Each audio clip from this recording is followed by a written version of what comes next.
இந்த உலகத்தில் தீமை உச்சத்தை தொட்ட நாளில் கடலே சாட்சியாக நின்ற ஒரு யுத்தம் நடந்தது. அந்த யுத்தம் நடந்த இடம்தான் திருச்செந்தூர்.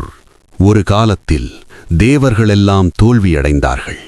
இந்திரலோகம் வீழ்ந்தது, வானம் இருண்டது, அசுர சக்தி உலகத்தை ஆள ஆரம்பித்தது. அந்த அசுரனின் பெயர் சூரபத்மன். தவம் செய்து யாராலும் கொல்ல முடியாத வரம் வாங்கியவன். அந்த வரம் அவனை ஆணவத்தின் உச்சிக்கு கொண்டு போனது. தேவர்களை அடக்கினான், கடலையே தன் கோட்டையாக மாற்றினான், அசுர மாயையை கடலுக்குள் பரப்பினான். தாங்க முடியாத தேவர்கள் ஓடி வந்து சிவபெருமானிடம் சரணடைந்தார்கள். சிவன் அமைதியாக கண்களை மூடினார். ஒரு நொடி முழு பிரபஞ்சமும் அமைதியானது. அடுத்த நொடி சிவனின் நெற்றிக்கண் திறந்தது. அதிலிருந்து 6 தீப்பொறிகள் வானத்தை கிழித்து கொண்டு பறந்தன.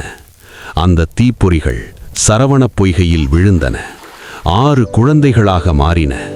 பார்வதி தேவி அந்த 6 குழந்தைகளையும் அணைத்தார்.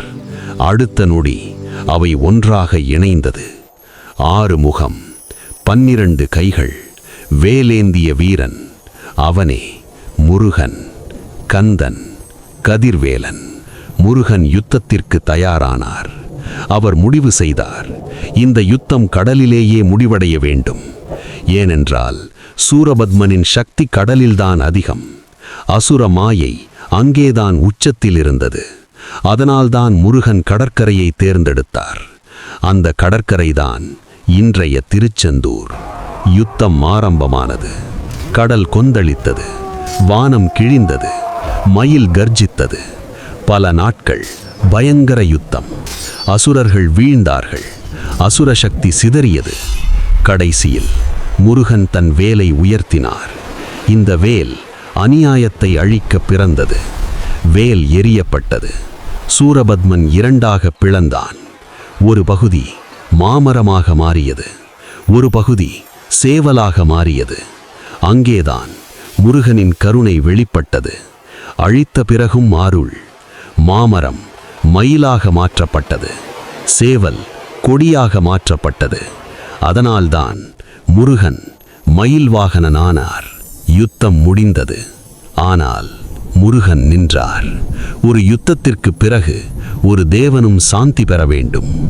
அங்கு கோவில் இல்லை, சிவலிங்கம் இல்லை. அப்போது முருகன் செய்த அதிசயம், கடற்கரை மணலில் ஒரு சிவலிங்கம் உருவாக்கினார். அங்கேயே தன் தந்தை சிவபெருமானை வணங்கி தவம் செய்தார். அந்த இடமே திருச்செந்தூர். இன்றும் கடலுக்கு மிக அருகில் இந்த கோவில் இருக்கிறது. ஆனால் கடல் உள்ளே வரவில்லை, கோவில் அழியவில்லை. ஏனென்றால் இது யுத்தம் வென்ற பூமி, தீமை அடங்கிய தலம், தெய்வ சக்தி நிறைந்த இடம். அதனால்தான் கடலே கூட இந்த தலத்தை வணங்குகிறது. திருச்செந்தூர் ஒரு கோவில் மட்டுமில்லை, அது ஒரு யுத்த நினைவகம், ஒரு வெற்றி சின்னம், ஒரு அருள் மையம். கந்தா, கதிர்வேலா, திருச்செந்தூர் வேலா.